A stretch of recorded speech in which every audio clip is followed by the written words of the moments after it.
Did you ever think a disease often associated with grandparents could be a concern for someone in their 30s or 40s? For decades, colorectal cancer was filed away in our minds as a problem for the over 50 crowd. But the medical world is sounding an alarm, and it's one we all need to hear. The landscape is shifting beneath our feet. Old assumptions are actively dangerous. I'm here to cut through the noise and bust life-threatening myths that could save lives. Let's tackle the biggest myth that colorectal cancer is only an older person's disease. Yes, most diagnoses are over 50, but a troubling trend has emerged. A major American Cancer Society study shows rates in adults under 50 have steadily climbed since the mid-1990s. People born around 1990 now face double the risk of colon cancer and quadruple the risk of rectal cancer compared to those born around 1950. Doctors and researchers are scrambling, investigating modern diets, sedentary lifestyles, environmental factors. We've seen headlines and tragic stories like actor Chadwick Boseman's death at 43 that brought this reality into the spotlight. His story reminds us youth isn't a shield. If risk is rising for younger generations, shouldn't our vigilance rise too? Thinking you're too young is like assuming you can't get sunburned on a cloudy day. Now, let's talk about the one word that makes almost everyone cringe: colonoscopy. The myth? That it's an unbearably painful and embarrassing procedure to be avoided at all costs. This perception is perhaps the single greatest barrier to early detection.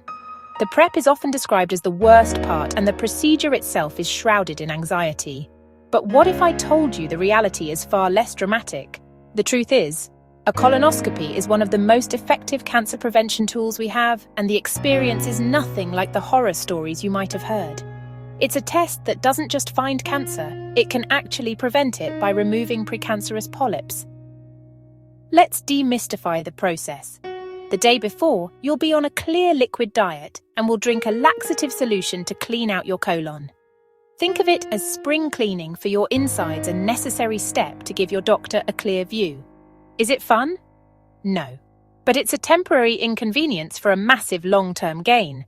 On the day of the procedure, you'll receive a sedative that will make you feel relaxed and sleepy. Most patients report remembering little to nothing about the actual exam, which typically lasts only about 30 minutes. It's like taking a short nap and waking up with invaluable information about your health. One of the most insidious myths about colon cancer is the belief that if you feel fine, you must be fine. People often think a serious illness will announce itself with loud, unmistakable symptoms. The reality? Colorectal cancer is often silent in early treatable stages. Precancerous polyps and early tumours can grow quietly for months or even years. They don't send alarms, they simply grow unseen until they're large enough to cause problems. Waiting for obvious symptoms is like waiting for smoke to pour out of your windows before you check your fire alarm batteries. That's why screening is crucial. Colonoscopies find disease before you feel it.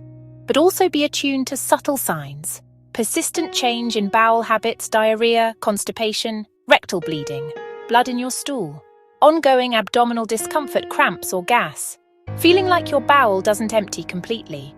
Think of your body as a system that sends daily reports. Most reports read all systems normal. Sometimes it sends a flag, a small anomaly. Ignoring flags is a gamble. Unexplained weight loss, persistent fatigue. These can be from many causes, but don't dismiss them. Talk to your doctor. It's your body's way of asking for help. Listening is the first step to taking control.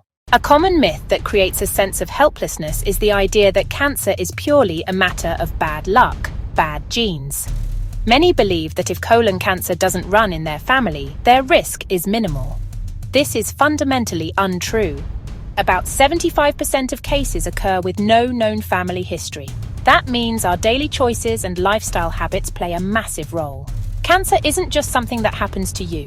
Your lifestyle can invite it in or help keep it at bay. Let's talk about what you can control. The link between diet and colorectal cancer is strong. A diet high in red meats, processed meats, bacon, sausage, deli meats has been linked to higher risk. Conversely, a diet rich in fiber from fruits, vegetables, whole grains acts as a protective force. Fiber keeps your digestive system moving, reducing how long potential carcinogens contact the colon lining. Add a serving of beans, broccoli, berries. It's not about perfection, it's about tipping the balance toward whole foods. Exercise is another powerful prevention tool. Regular activity helps maintain a healthy weight. Obesity is a major risk factor for colon cancer. Exercise also reduces inflammation, improves immune function, and lowers certain hormone levels linked to cancer growth. You don't need to be a marathoner. Aim for 30 minutes of moderate activity, like a brisk walk most days. The message is hope and empowerment.